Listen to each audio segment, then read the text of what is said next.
Hello, everyone, and welcome back to Backlot Banter. My name is Tucker Hazel, and today I am joined by my co-host Tanner Dykstra, who removed all his teeth for a very different reason. And today we're here to talk about Eden, the new Ron Howard movie. It's something of a survival thriller, a social thriller, if you will, Tanner. And we're here to give you our thoughts on this movie and whether or not you should go and spend your dollary dues on it. Tanner, you and I have been anticipating this, and I would say, because the cast is great and because I'm a big fan of Ron Howard, but I realized as I was sitting in the theater and the credits rolled and I saw old Ronnie Boy's name come up, I'm like, I haven't seen a Ron Howard movie in theater since Solo. And I was just sitting there, I'm like, my life is so different. So different since Solo. It's been nearly a decade, and how much is Solo even a Ron Howard? It's mostly a Ron Howard movie. I think that's been pretty well established at this point. But, it was not progenerated, it was not birthed by him. Yeah. Whereas this is a Ron Howard joint. Oh, yeah. And we're ready to get into it because Doc, you bring up the cast and everything like that, and with the Howard's name attached, with all these big names in the cast, Jude Law, Daniel Bruhl, Sweeney, Armas, Vanessa Kirby, etc., you'd expect maybe a little more pomp and circumstance around this film, but there really wasn't any, which gave me a little bit of pause going into the film, being like, oh, is there some sort of stink on this? Yeah. But I think ultimately Eden is like quite the watchable film. Yeah. I think it is a solid time out at the movies. I think it has its blemishes, its imperfections to be certain. But I think it has its weak points too, and not to disparage Ronnie Boy too much on this here program. Oh no. Yeah, sorry. I'm sorry. Not to discredit Ronnie too much on this here program, but I want to get into that a little bit as well. Ronnie. Like, as far as being a survival thriller, I think it's actually pretty solid and really takes shape and takes form more as it goes along. Sure. I heard complaints that the back half is boring or whatever, Yeah, and I don't necessarily think so. Sure. But I had a good time with this. Yeah, I think it's a good movie. I think that it's kind of slow, which is why I think people might not gravitate towards it. It's a surprisingly sparse movie because even though it is a drama about social interaction, the characters are so isolated even from one another that there's never really a sense of cohesion, and that is definitely the intent. I mean cohesion between the characters. That's definitely the intent, because this is it is a social drama ostensibly about being fearful of your neighbors and not being trusting and putting your own needs before those of those around you, and not being willing to put in any effort because of those fears, because of that isolation, any effort to learn about what the other people want, what they're like, frankly, respect them in any way. Like that, the movie is about people surviving on an island, but ultimately that's almost incidental because it's not from what the movie presents, it's really tough for them to do this, but they're pretty good at it. All things considered. Well, yeah, that is true. It is not as much it is more a thriller than a survival thriller. They're not drinking their piss and beating each other with just rocks. They have houses. There's a certain point in the movie where I was like, holy shit, Daniel Bruhl and Sweeney just have a house now. Yeah, Daniel Bruhl, the undisputed survival goat of cinema. Maybe. Yeah. I mean, his pregnant wife and child can't, they help him, but he does it. He just, I'll hire him. Good God. Honestly, we can talk about the movie a little bit larger in a bit, but let's dig into this just for a moment because we brought it up. Jude Law at the beginning of the movie says it took him 12 months to get to the point of their little shack that they have. And their shack doesn't really have walls. It's standing, but it's a little ramshackle homestead, all things considered. Yeah, there's a fence, there's a garden, there's a little shed for the animals or whatever. Yeah. But it's pretty 12 months. Okay, sure, I can see that definitely. Yeah. And then this film sort of has title cards that go that are winter, spring, summer, fall kind of thing. Kind of like a season. It's kind of like a seasonal kind of thing they have going on here. And I would say by the time spring rolls around in this Yeah. film, Bruhl has like fully constructed the homestead, which is a full house, Yeah. another like full shed for their canned goods or whatever, a corral Yeah. for their cow that they have, a garden and an irrigation system, and that took him what, six Yeah. months? Yeah. Well, it's not even just irrigation and garden, but it's like raised Machu Picchu platforms where the crops can grow Yeah, on in a place yeah, where Vanessa Kirby and Jude Law were like, nothing will ever grow there. Those idiots, they right, don't know this. yeah. And then Daniel Bruhl is just so goated that he does it anyway. Mhm. Yeah. So I think I think it was fun talking about that a little bit, digging into that. But I think there's also something to that in how the film and Howard sort of depicts the three sort of cordoned off Yeah. groups of folks Hmm. in this film. There is, of course, Jude Law and Vanessa Kirby, who are the original settlers, if we want to use that word, of this island. Yeah. Who are largely motivated by ideology. They have fled Correct. the settled Yeah. settled Western world following like basically the collapse of the world economy in 1929, Mhm. and have decided to set up a new system of life, a Yeah. new society on this film, on this island, Yeah. where. Jude Law is basically typing up this manifesto about Yeah. like the world and how people should be living, etc. Yeah. And that thematic impetus is, I think that's the most interesting element of the film conceptually. I don't think it fully realizes that, and I want to get into that.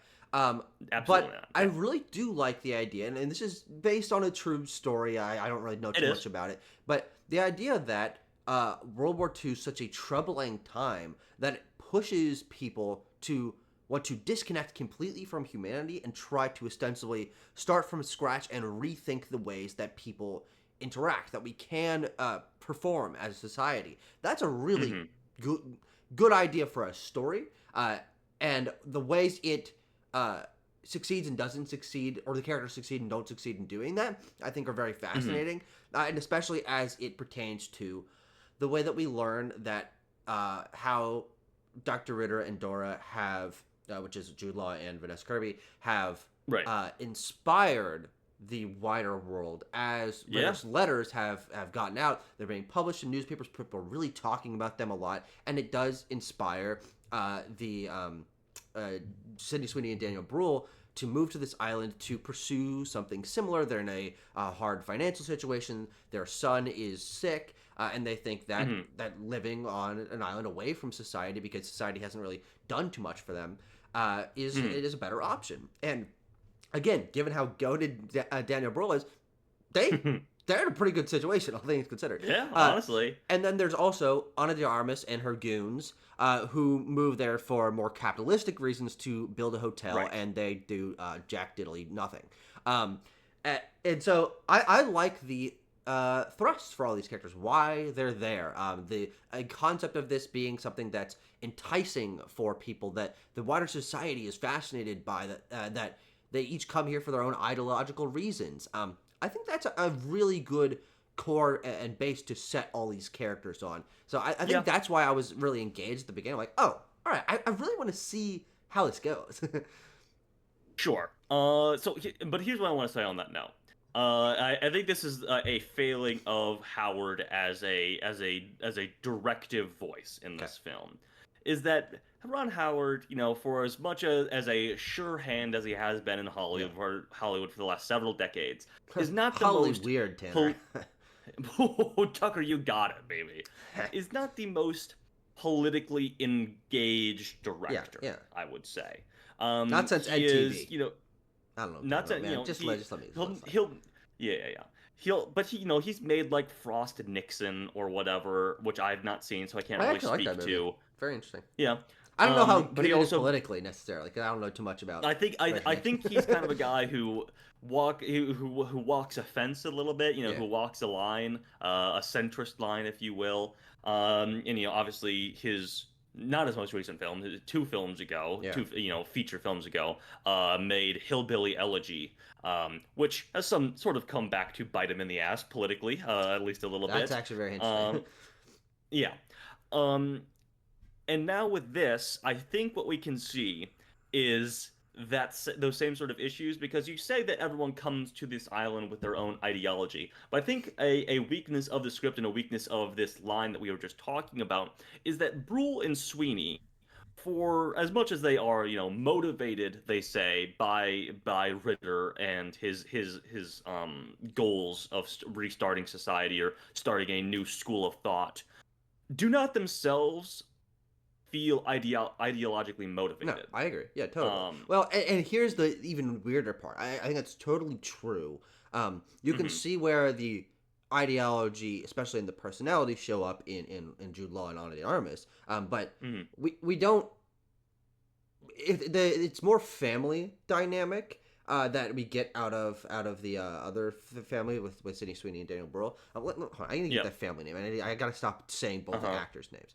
The That's all Whitmers, right. yeah, I the mean, Whitmers, yeah, sure. or the Whitmers, I believe. Um, Meh, meh. uh, but the even weirder part, because I agree that they feel a little disconnected from this ideological concept. The even weirder part, Tanner, Uh-huh. and I'm sure you're gonna agree with Yep. this, is Hmm. what the fuck is Dr. Ritter's ideology?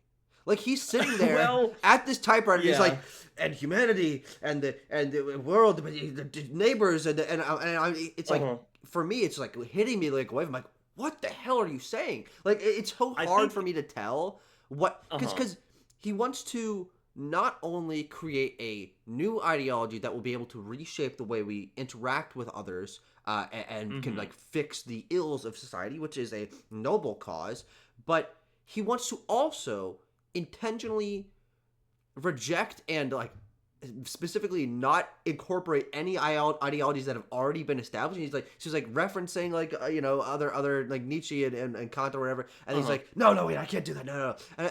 But so he just seems like he's like circling a gigantic drain, so that Uh-huh. and the reason why I think this is important is not only do I think that it makes his character feel certainly motivated and focused, but hard to relate to, hard to understand.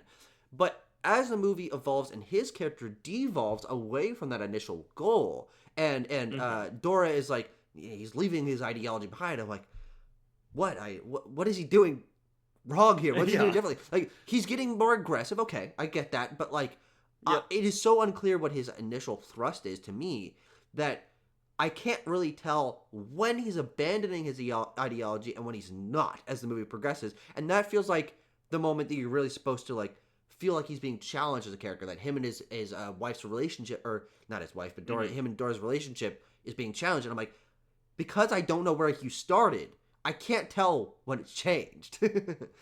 Yeah, that's a fair point. I think it is where Howard's centrist proclivities come through the strongest, is that he almost seems to be like against ideology as a concept in this film. Yeah. That ideology is what drives Jude Law to madness. He has his whole Jack Torrance at the typewriter sort of sequence, which is Yeah.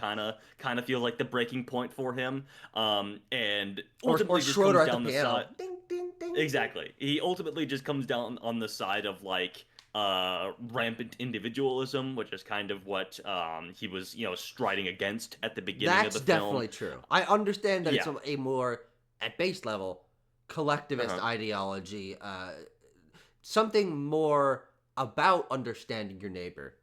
Funny enough, Tanner. Ironically Yes. enough, I would say. Ironically, of course, and again, that's what Howard's getting at. Is like, oh, these fancy philosopher types, they all just want to sit around and type up their letters to Yeah, send but into do the they actually mainland or practice what whatever. they preach? You know? Yeah, when push comes to shove, we're all just dumb monkeys at Yeah. the end of the day. Which again, I think that's a good. I think it's a solid enough thematic thrust. I just think that the movie would have benefited thematically and character wise from Hmm. a little bit clearer exploration. Maybe even really before the movie starts, we get this opening sequence of the Vittmer family arriving and Sydney Sweeney's Hmm. narration, telling her mother what their plan is. And even then, I think maybe like an opening montage of the headlines of Ritter leaving, maybe over some old World War II footage or whatever, of this is the ideology that he's trying to craft. Here are Hmm. the specific ills that he believes the world needs to be cured of, and Right. and like you can imply a lot of them, the social stresses and horrors of World War II. Yes, I get it, but I do think that the movie would have benefited, frankly, from a little bit more tell don't show, because ideology is ultimately tell. You need to talk about it and describe it before you can see how that informs actions. Howard is not the best at showing us, the political intricacies of his characters or his films, I would say. Outside of that TV. Outside of the TV, of course. And Angels and Demons. So let's talk about where we want to go. I mean, I think we've hammered in on like the thematic weaknesses of the film, and which is ultimately why I'm not going to be like, which is ultimately why I'm not going to be like the hottest or the highest on this movie, because I was like, it hits some good genre sort of things, but it clearly is trying to hit notes of something a little more intellectual that it just can't do. It just can't hit those. Yeah. But so where it is, I think, more confident is just in interpersonal drama. The stakes are very clearly established between the characters, their personalities, and why they come to blows with each other, sometimes literally. And that's what I found most compelling. It's not particularly deep, but as the characters have their own very separate goals, I always thought that the beats that they were hitting in terms of when conflict would arise and when it wouldn't made quite a bit of sense. And that was the drama that I think, as you were mentioning earlier, makes this a very watchable film. These are very confident performers, almost all of whom I think are giving good to great performances. I want to talk about that for a second. Tanner, let's talk about where I'm most conflicted on the performance. And I want to see if you agree here. I think Give me a name. Ana de Armas gives the best physical performance in the film. In the like when she is like faking crying and she has like this fear in her eyes, and when she's like swooning over people and like like pretending to faint or whatever, like she gives this this energetic and magnetic performance where you do buy that she is so charming that people would fall for her wiles. Right. But there's something weird about her accent, Tanner. There's some weird tinge that she added to her. Already she has an accent, but I've heard that accent enough times where I'm like, I know what it should sound like. There's this tinge they added to it where I'm like, well, it makes some of her line delivery weird. So my problem is that I think her physical performance is very, very good. Her facial performance is good. But her line delivery ends up feeling like hello, no, sometimes. This is Tucker, this is precisely where I wanted to go, because I think it's a real, I don't want to say mixed bag, because ultimately by the end of the film I was like, it's more like 80-20, 70-30 good stuff, bad stuff, I would say. And I don't know if it was me just like settling into the performance a little bit more, but at the beginning of the movie I was like, oh, Ana de Armas is putting in bad work here. But then as it goes on I was like, actually she's doing good stuff here. Like I think it might just be a varied performance. A little bit. There's just not a lot of consistency in it across the entire film. Because she has to do like a lot of emotional swings. Yeah, but I also don't want to lump like the bad accent stuff on just her, because there's some accent punch up that can be done for nearly every non-German speaker in this film. Which is Bruhl himself is German, so it's like neither here nor there. And there's also Felix Kammerer from All Quiet on the Western Front or whatever. Hey, nice to see him again. Nice to see him again. He's good. This movie. Sydney Sweeney. Accent as far as accent work goes, I think her performance is good. She ultimately is like the focal point of the film. She is. And then also Vanessa Kirby's German accent a little bit funky. I think that Vanessa Kirby's character as a whole is probably the weakest link in the larger like movie star chain, I would say. Yeah, she's underutilized for sure. Her and Daniel Bruhl get the short end of the stick of the core 5 or 6 if you want to add Felix Kammerer, because he does become a bigger part. What I think is interesting about the movie is I kept feeling like, oh man, like it's been a while since we've seen this character. Oh man, it's been like this actor's being a little bit underutilized. But I think the movie does a pretty good job at over the course of its runtime devoting certain sections of the story more heavily to other characters than others. The opening chunk is so much more about the Whitmers and establishing the island. And obviously Armas hasn't shown up yet, that I'm like, oh, well, I kind of thought Jude Law was going to be a bigger part of this movie. And then in the middle chunk of the movie, the Armas takes complete center stage, and we just get to see these other two groups reacting to her. And I'm like, okay. Right. And then Jude Law becomes a much bigger part of the film as his psychosis starts to set in.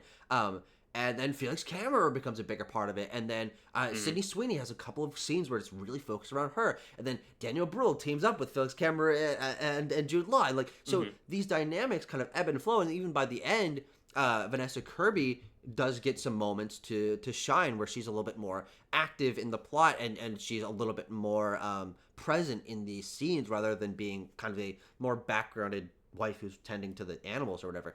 And so I ultimately praise the movie, I think, for its balance of its ensemble cast, because I do think everyone gets a moment to shine, but I do think Vanessa Kirby gets the shortest end of the stick in terms of the drama. Because to that point, whenever we cut to the Ritter's homestead, we're really just checking in on Dr. Ritter. You are, yes. I do feel, again, just to reiterate that, by the time Vanessa Kirby, because, end of the movie, full spoilers for Eden, if you care, she, follows Sydney Sweeney's direction to kill Jude Law, because, again, the Whitmers are sort of without blame ultimately in the story, because yes, they take some less than savvy moral routes, but ultimately you're like, well, yeah, these people are a problem. Ana de Armas and her goons are a problem. Jude Law is a problem. They're going to these things have to be cut off at a certain point to maintain the peace. That's one question I have for you in terms of this being a Lord of the Flies, boiling pot social tension movie. I do think that one element of the script that I'm kind of just realizing is maybe a little bit weaker is that the Whitmers aren't a problem at all.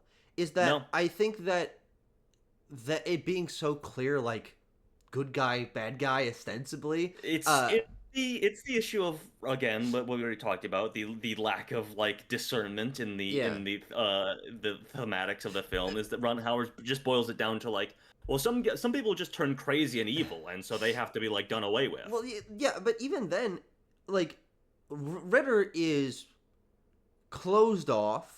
He is aggressive, but he the range between the things that on the Armas will do to get her way versus Ritter, who ultimately does end up helping in many sequences, begrudgingly, but he does it, to me makes this gradient between the Whitmers are don't seem to have any issues that would cause you to be all right, they're a problem socially here. Then Ritter, all right, he's selfish and he does get aggressive, but ultimately the two of those families can coexist. They do help each other on occasion.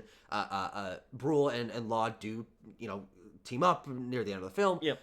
And then there's Ana de Armas, who's just really selfish and steals and it forces her goons to do bad things. And so it's I was thinking that it would be more of an frankly, from what I've seen and what I know of it, more of a White Lotus, everyone's kind of a shitbag, annoying situation. Yeah, I mean, it ends up, they try to, give reason to why De Armas is like this, but ultimately she still is, the evil, manipulative woman who sleeps with any man she wants just to get what she wants. Yeah. So which is a little bit, reductive and lacks depth or whatever, but I think that's kind of true of every character in the film. As we kind of get to a little bit. Yeah. Anyway, but my initial point about Vanessa Kirby, though, too, just to get back on track a little bit, is that by the end, she kills Jude Law, and then she's also but now I'm crazy, and now I'm gonna be a problem or whatever. Kind of. And so they're well, we just kind of gotta get her off the island because she's gonna blame us for the murder that we did do. Kind of, at least. Yeah, that's true. I mean, you would have to describe the situation as we saw it.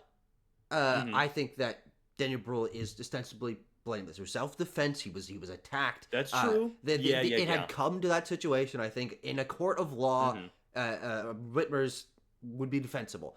But the problem then is the relation that the external island government had to these people on here was that they respect Ritter and that they are in some sort of monetary deal with Armas. And so they're like this German family that doesn't really have a lot of power. Could not feasibly explain what happened to get themselves to be blameless. So you got to shift a little bit.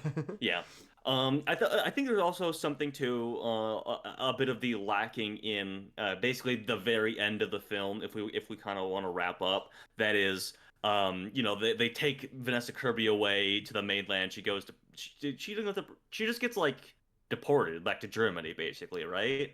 I don't know if it says like she goes to jail or whatever. No. But there's the text on screen that's like, oh yeah, by the way, this has all been from like the account of something Whitmer. What's her name? Do we know? Sydney Sweeney's character. Sydney Whitmer. Sydney Whitmer. And Margaret. Yeah, it's like basically this is all the account of Margaret, and you're like, so because then there's also the account of there's also the little text on screen that's like Dora tried to write it. Yeah. Dora Ritter like tried to, she had her own account of things or whatever, but no one really cared. And I was like, well, maybe the filmmakers should have cared a little bit, like that. The switching of perspectives and like, hey, maybe the Whitmers are a little bit more insidious than they seem. Potentially, It could be some material that would be worth digging into on this film based on a true story. But then again, Ron Howard has to be like, no, like the philosopher people are evil and they become warped by their sense of by their view of the world, and like these are just nice family folks that had to do what they had to do to get by on the frontier, basically. So there's that. I find that before we close out, I think just a couple of technical elements. I think the production design is very good. It is very believable that they're out on this island. One thing that technically I'm curious to hear your thoughts on is the like cinematography and color grading, because it's very, very unique in that it aggressively swings between saturation and desaturation. There are some moments you're arriving on the beach and the palm trees are beautiful and you got the golden sand. There's a lot of, I think, very excellent shots of wildlife. You see the pelicans, you see the iguanas, you see the boobies, all this stuff. And then there's moments where it becomes incredibly desaturated. And there's especially this dinner sequence where I was looking in the background and the trees were completely gray. And I'm like, that is a really interesting visual choice. But for the most part, the movie operates in this like low saturation color grading area that I think is interesting, but I just kept thinking about women talking. I'm just like, welcome back, women talking. I mean, it doesn't look great, but there are moments where there are moments and sequences where I'm like, hey, this looks pretty good. Lots of good shots of people standing on the beach. I'm like, hey. Definitely. So yeah, I'm not a huge fan of like the look of this movie. When it first started, I was like, boy, this looks like a dirty gym sock. Is kind of the color grade I would describe. But anyway, it's whatever. I think ultimately, Tucker. Hi. I'm gonna do like I'll do a 5.5 on. Maybe 5.5. I'll do a 5.5. I'm gonna settle on a 5.5 for this. Yeah, I'll say 6 out of 10. I think it is solid. I think it has a lot of potential that's not realized. I think it all comes down to the script. I think that on an editing level, on a cinematography level, like these things are competent enough, and you've got a great slate of actors. We're all turning in good work for what they've been given. Good performances. But the movie does fall apart on a larger thematic level, which I think is where it's almost most important that this movie succeeds, because it's trying to use these people as examples for the rest of humanity and the potential issues and the broader reasons of like not communicating with your neighbor and not respecting others leads to social conflict. But then when the social conflict is believable but not on like a broader level, particularly well founded. That is what makes this movie like it doesn't quite hit home. Yeah, definitely. I think it has a lot of shortfalls and pitfalls along the way. Yeah. Like all those pitfalls that Felix Kammerer was digging. You remember that shot? That's of true. All those holes? Oh yeah, there's all the holes. What was he doing? Because they couldn't find the water. Oh yeah, trying to get a well. Yeah. Dummy, you're surrounded by it. Adooey. All right. Well, thank you everyone for watching. I hope you enjoyed. Hope you learned a little something, and we'll see you next time.